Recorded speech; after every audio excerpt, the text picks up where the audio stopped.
Buenas tardes a todos. Hoy día vamos a hablar de la displasia del desarrollo de la cadera.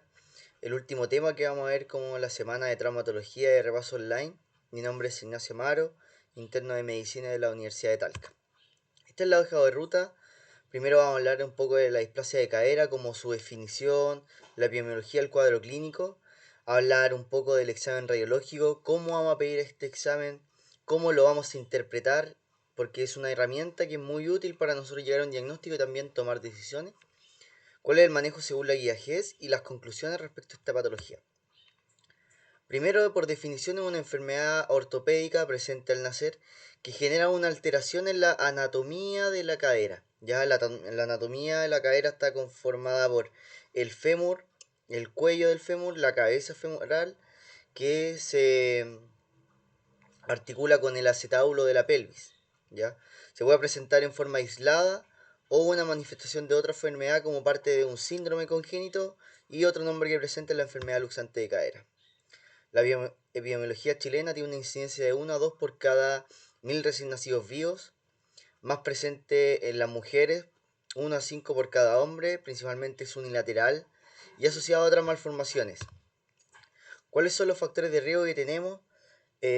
Primero, ser mujer, ser primogénito, oligohidramnios y posición podálica porque tengo una cavidad uterina mucho más disminuida en el cual el paciente se puede desarrollar, una historia familiar de haber presentado o que tenga algún hermano con displasia de cadera o padres, y también la macrosomía que también está dentro de la cavidad uterina demasiado limitada para el crecimiento de este paciente.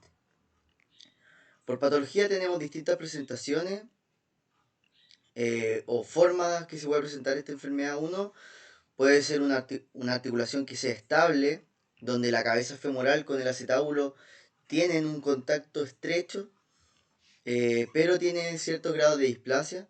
Una articulación que está subluxada, que tiene contacto parcial entre la cabeza y el acetábulo, eso quiere decir menos del 100%.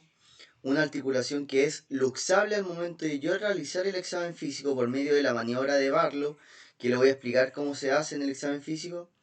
Puede ser una articulación luxada también, que se puede reducir con el examen físico, o una cadera teratológica que está luxada intrauterinamente y es irreductible. ¿Cuáles son las alteraciones anatómicas que vamos a tener? Podemos presentar, o se puede presentar, una elongación de la cápsula articular, como se ve en esta imagen de acá donde está el psoas ilíaco que dilata la cavidad articular, una deformidad del labrum o rodete, una hipertrofia del ligamento redondo que nosotros lo podemos ver en, en esta zona, ¿cierto? Este es el ligamento redondo que viene de la cabeza femoral al acetábulo, y este se hipertrofia, una displasia acetabular o que se conforme otra cavidad articular dentro de la pelvis, un acortamiento muscular, acortamiento del cuello femoral y pérdida de la esfericidad femoral.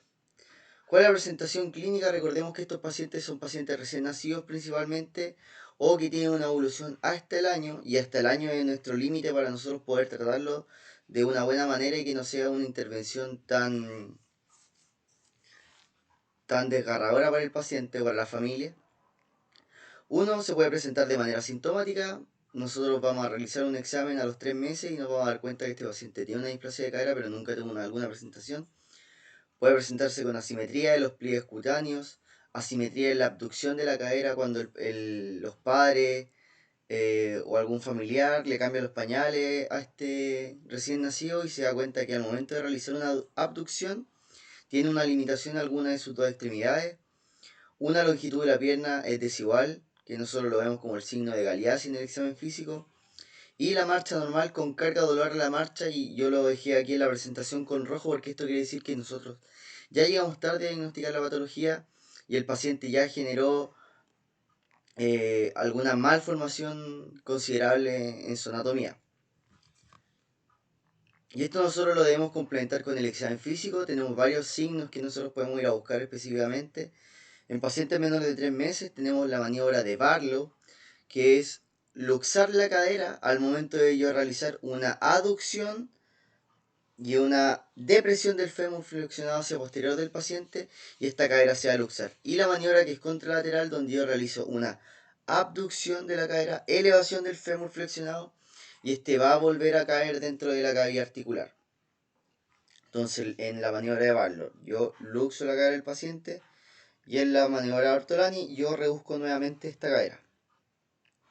El signo de Galeazzi es cuando yo veo una discrepancia en la longitud de las extremidades, que se ve por la altura de las rodillas cuando el paciente está en decúbito supino, con una flexión de cadera leve y una flexión en 90 de la rodilla, que lo voy a mostrar más adelante, o cuando tengo pliegues cutáneos asimétricos. Estos pacientes menores de 3 meses. Ya mayores de 3 meses, a niño que camina, podemos tener limitación a la abducción de la cadera, que era el momento cuando uno le cambiaba el pañal al paciente y los padres se dan cuenta.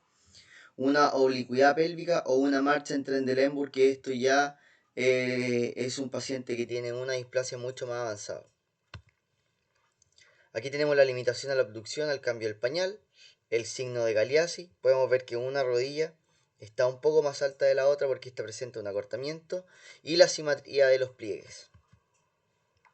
Aquí está la maniobra de Barlow explicada, donde en Barlow nosotros vamos a realizar una aducción del paciente con una carga del fémur hacia posterior del paciente, y se va a generar una depresión y una luxación de la cadera. En cambio, la maniobra de Ortolani, uno realiza una abducción de la cadera con una tracción hacia anterior, y la cadera va a caer nuevamente en la cavidad articular o en el acetábulo. El diagnóstico, lo más importante de esto es que nosotros tenemos que aprender a realizar un diagnóstico que sea de manera precoz, y se basa principalmente en la clínica y lo imagenológico, junto con los antecedentes que tiene este paciente. Entonces, respecto a la imagenología, nosotros vamos a poder pedir dos tipos de exámenes principalmente. Uno va a ser la ecografía y otro va a ser la radiografía. La elección de esto va principalmente dada por el desarrollo de la cadera y cómo se va generando la cavidad articular a medida que van pasando los meses de este paciente. Antes de 3 meses, el paciente, la articulación está conformada principalmente por tejido cartilaginoso. Entonces nosotros no lo vamos a ver en la radiografía. Entonces las indicaciones de ecografía va a ser recién nacido que se tenga menor a 3 meses, que tenga algún examen positivo, algún signo de Galeazzi, Ortolani, Barlow, asimetría de pliegue, o que los padres nos comenten que ven alguna alteración, que tenga factores de riesgo presentes perinatales, o solamente el paciente ya está diagnosticado y necesita hacer un seguimiento de la reducción. El otro es la indicación de una radiografía, principalmente es de elección desde los 3 meses en adelante, y aquí en Chile por lo menos es obligatorio a los 3 meses del nacimiento, ¿ya? Y también lo puede indicar por un examen físico positivo. Ahora, ¿cómo nosotros vamos a ver la radiografía y qué es lo que vamos a analizar en la radiografía? Primero vamos a pedirla como una radiografía de caderas bilaterales, antero-posterior y lateral. También está en otra proyección, que es la proyección de Lowenstein, que es opcional. Depende del gusto de cada uno y si tiene el conocimiento para poder analizarla. Nosotros nos vamos a basar solamente en la antero-posterior. Primero vamos a tener que trazar un par de líneas para hacer unas mediciones angulares y nosotros poder llegar al diagnóstico de esta patología. Uno es la línea de Hilgen-Reiner, que es una línea horizontal, que es esta, que pasa por ambos cartílagos triradiados. El cartílago triradiado se encuentra a nivel acetabular y está conformado por la parte ilíaca, la parte isquiática y la parte púbica del hueso coxal. La segunda línea es la línea de Perkin, que es una línea perpendicular que pasa por el borde lateral del acetábulo y que traza con la línea de Hilgen-Reiner, con la línea H. Entonces tenemos la línea de Perkin con la línea H, que es perpendicular, y la línea de Perkin pasa por el borde lateral del acetábulo. El otro es el arco de Shenton, que es un arco que va desde el borde inferior del cuello, este sería el cuello femoral, y va al agujero obturador, que este es el agujero obturador, y se traza un arco que es completo. Luego nosotros vamos a ver la osificación de la cabeza femoral, que principalmente debería encontrarse en la porción medial, por la cara medial, e inferior, en esta zona, y la ceja acetabular, que sería esta porción de la radiografía que permite que la cabeza femoral no salga del acetábulo, ¿ya? A partir de estas líneas, nosotros vamos a hacer mediciones del índice acetabular, ¿ya?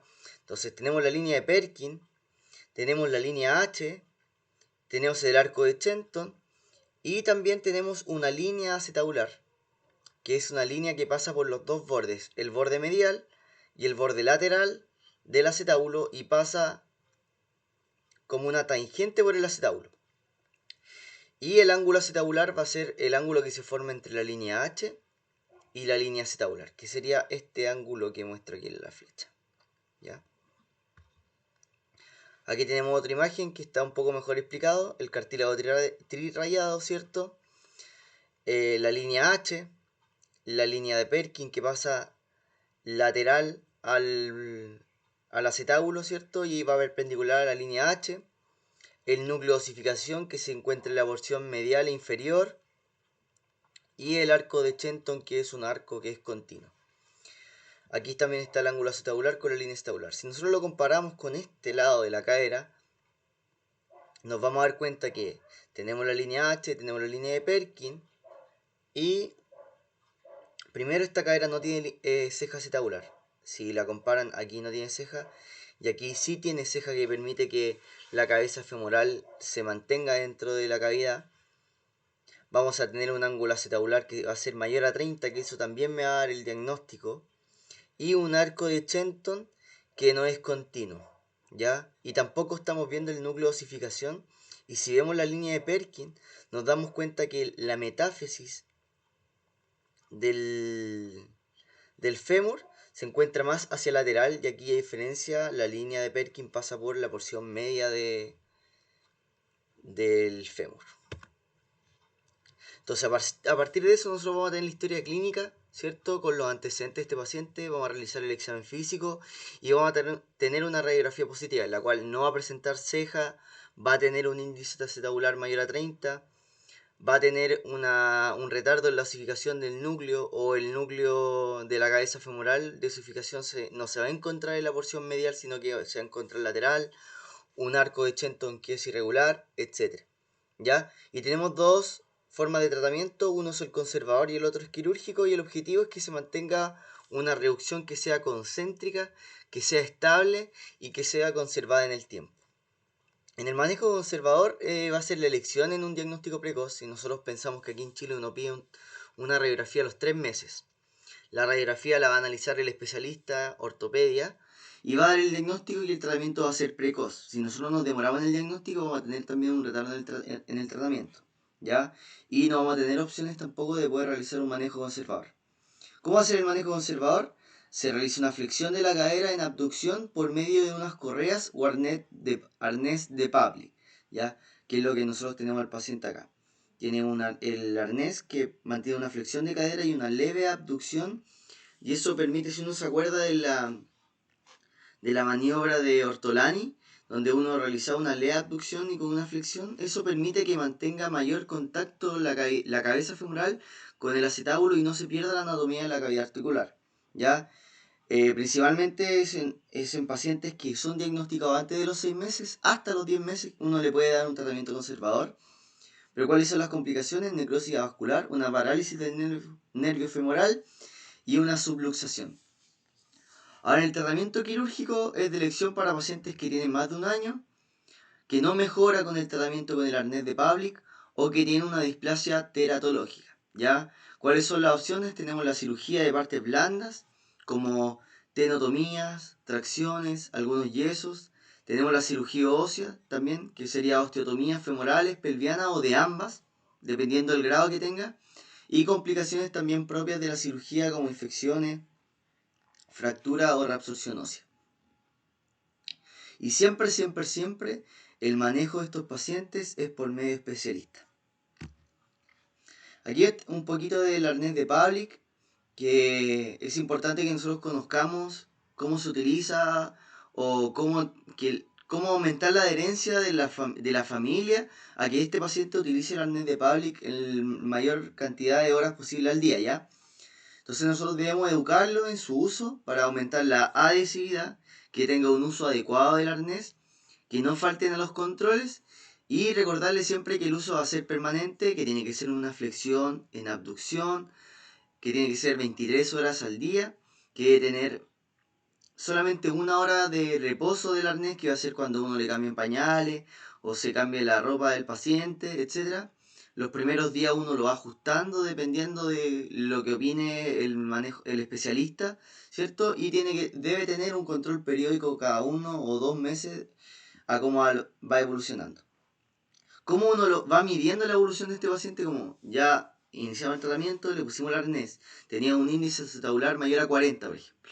Y a medida que van pasando los meses, uno va ajustando el arnés hasta que este índice acetabular empieza a disminuir. El paciente se empieza a ver ceja, se empieza a ver el núcleo de osificación en la porción medial, el arco de Chenton mejora, y así uno con todos esos criterios va viendo que el paciente mejora o no. Y cuando ya llega o logra un centraje correcto, se empieza a retirar paulatinamente. Ahora, a partir de la guía GES, o qué es lo que nos dice la guía clínica GES, es que nos pone en 3 situaciones clínicas distintas. Ya una es la situación o el escenario 1, que es un recién nacido lactante que tiene factores de riesgo.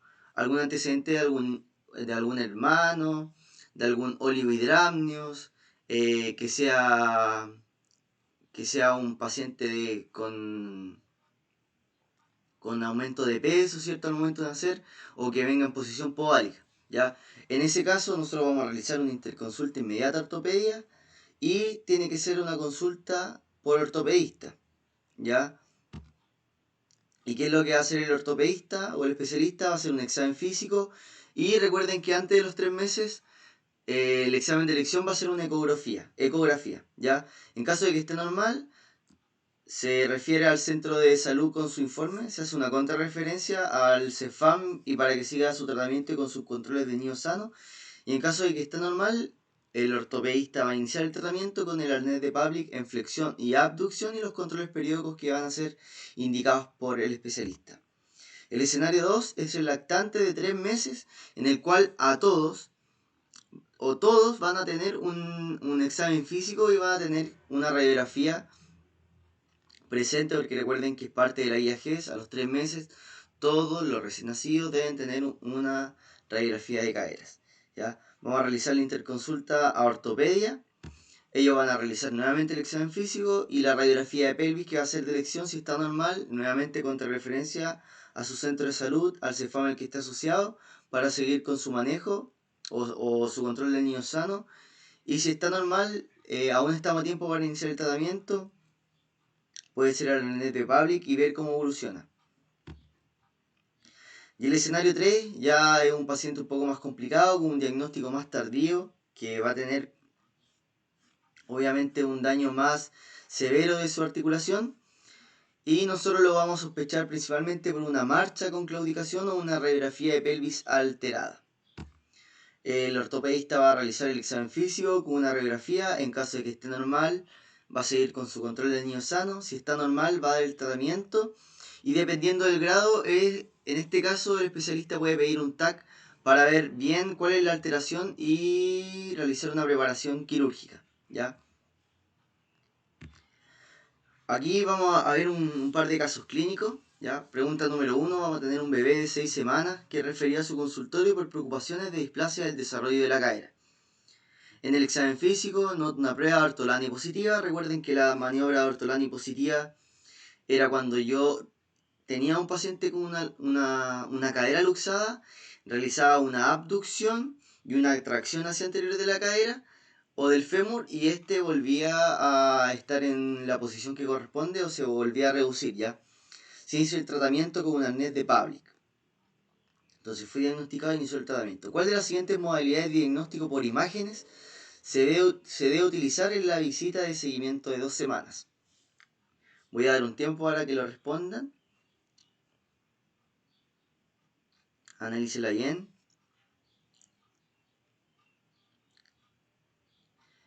Y la respuesta sería el ultrasonido, ¿ya? Recuerden que tenemos 2 opciones. Uno es el ultrasonido y la otra es la radiografía. Y antes de 3 meses en la radiografía no se va a ver mucho.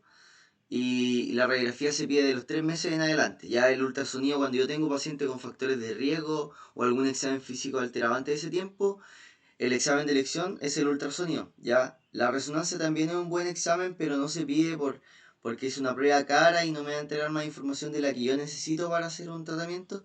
Y el TAC lo utilizan los especialistas cuando van a hacer una preparación de alguna cirugía que le vayan a realizar. Pregunta número 2. ¿Cuál de las siguientes opciones describe mejor la medición radiográfica etiquetada con el número 1 en la figura A? Que este sería el número 1.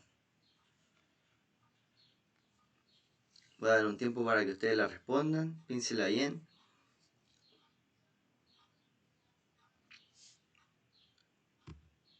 Esto sería el arco de Shenton. Recuerden que nosotros íbamos a analizar la radiografía, vamos a tener una ceja acetabular, el ángulo acetabular, la línea H, la línea de Perkin, y esto que está acá, que va por el borde inferior de la cabeza femoral, continuando con el agujero obturador, es el arco de Shenton, ¿ya?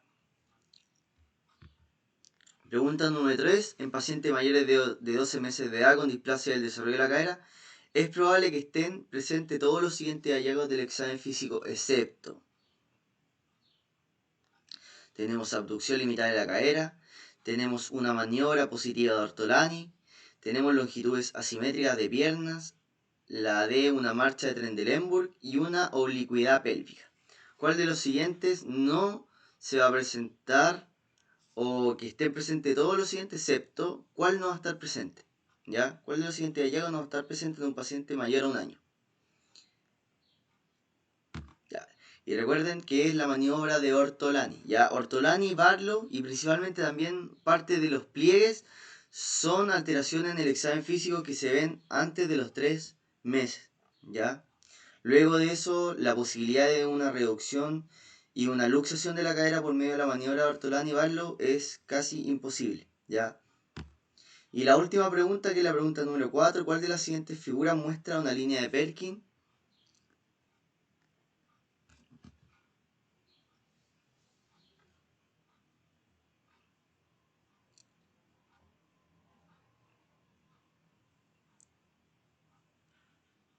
Ya vieron todas las imágenes. Y la elección sería esta, que es la línea de Perkin, ¿ya? Recuerden que voy a volver atrás un momento para explicar cada uno. Esta línea que está acá es la línea de Perkin, ¿cierto? Que pasa por el borde lateral del acetábulo y es perpendicular a la línea de Hilgen-Reiner o la línea H, que pasa por ambos cartílagos trirradiados, ¿ya?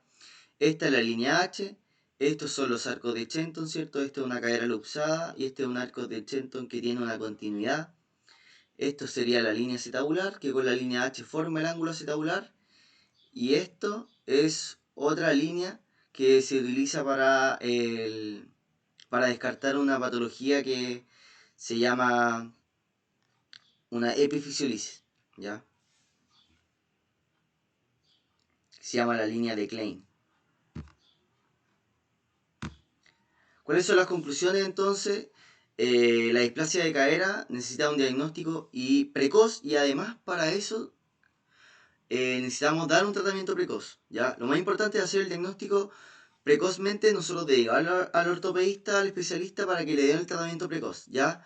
Importante reconocer cuáles son los factores de riesgo del paciente que podría tener al momento del recién nacido, podría tener una displasia del desarrollo de la cadera, buscar algunos signos específicos que me pueden orientar en el examen físico, saber interpretar la radiografía de cadera, como lo había explicado, con la línea H, la línea de Perkin, la línea acetabular, cuál es el índice acetabular. Recuerden que mayor a 30 grados me da el diagnóstico de una displasia de cadera.